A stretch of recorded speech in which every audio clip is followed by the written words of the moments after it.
Hello, this is Richard Rodgers. I think when you go to see the picture, you know whether it came from a sausage factory, and a great many of them do, or whether it came off the top of somebody's head and is, they say, an inspired piece of work.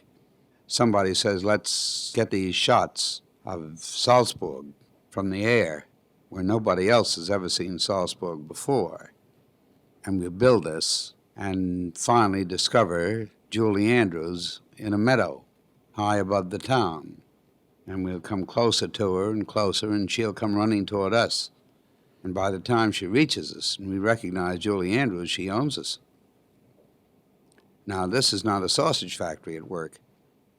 This is the result of very inspired, dedicated people using their heads and their hearts. It's a very emotional moment, and it's awfully hard for the audience to disassociate itself from the story, from the music, from the people, from that moment on. I Have Confidence in Me was needed to get Julie Andrews, who was apprehensive about leaving the Abbey and going to work for the captain. We had to get her from the Abbey to the castle, and we had to change her apprehension into confidence as she went from one place to the other. Bob Wise asked me if I could write a number for this place, and I did. It was a number that would take her from one place to another and also take a mood from one attitude to another. And I hope it accomplished both things. I wrote the lyrics for that and for Something Good. I like doing my own lyrics. I felt self-contained. As much as I loved Larry Hard and Oscar Hammerstein, in, I guess an accumulated 40 years of work between the two, there was some sort of completion in doing it all myself. I enjoyed it. I enjoyed getting up at 4 o'clock in the morning if I felt like it and going to work. And when it was all done, it was all mine. It may not have been as good as it might have been with somebody else doing the words, but homely or not, it was my kid. I like people. It's very easy for me. And the work situation with actors is usually mercurial, can be difficult, but as a rule, it's based on mutual like, not dislike, not distrust, and it's gratifying. I think one looks for a different type of casting, but the choice of names or beginners depends largely on the part that has to be cast. And I have no preconceived notions about this at all. I like stars. They're very helpful, not only because they bring people into the theater, but because they're knowledgeable. They know more than beginners. On the other hand, beginners are fresh, and they're inclined to be young, and that's fun and very helpful. There's a lot to be said for both. Possibly the ideal situation is a combination of the two, of putting young, beginning people with people who are older and experienced, and let them feed each other.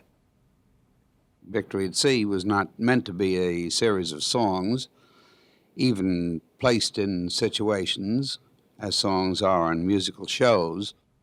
It was another challenge in a different direction. It was a musical expression of the Navy at war. It became a different kind of challenge.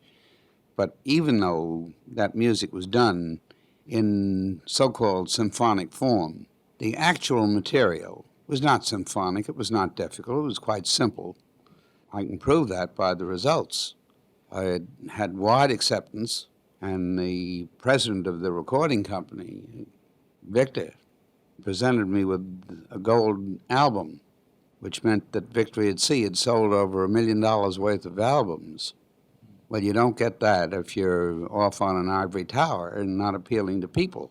And appealing to people is a very important thing in my life. I don't write to be performed in a vacuum. I write hoping to be performed in public. My pleasure, my direction is towards popular acceptance. Approaching a new thing, the approach is a frightened one.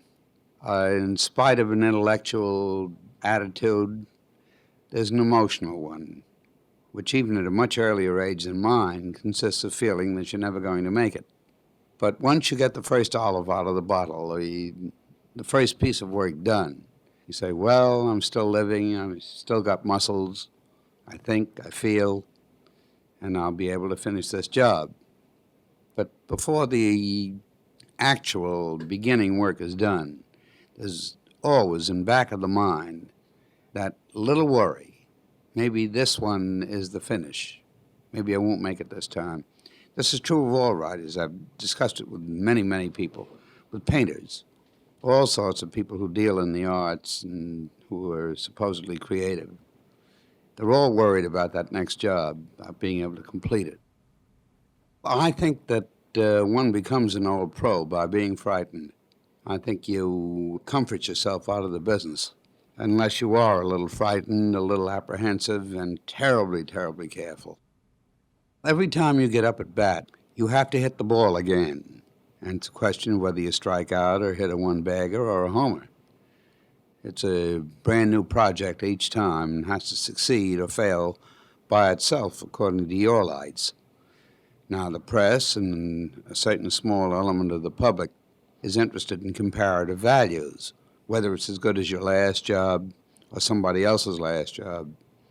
From the viewpoint of absolute values, it's a question of whether the job is good enough, whether it's successful in and of itself.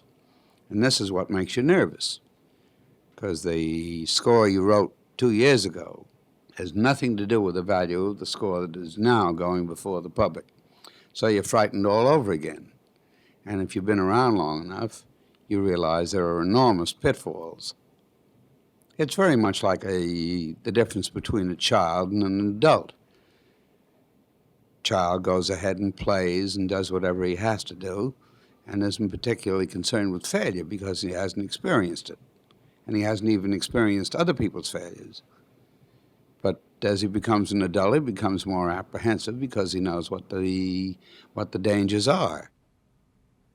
We all work differently in certain respects. I find that if I have not written for a while, a number of months, let us say, that I've developed an appetite for it, just the way the Marine on a South Pacific island develops an appetite for girls after he's been away from them for a number of months. I find that working on music becomes tremendously appealing if I haven't been doing too much. And it simply works differently with me. The first non-creative person to hear it is usually my wife. She's around and intelligent and has good reactions, which consist usually of liking what she hears. She puts me down very gently so I don't get bruised. When she likes something tremendously, she's inclined to cry. When she's less enthusiastic, she just likes it.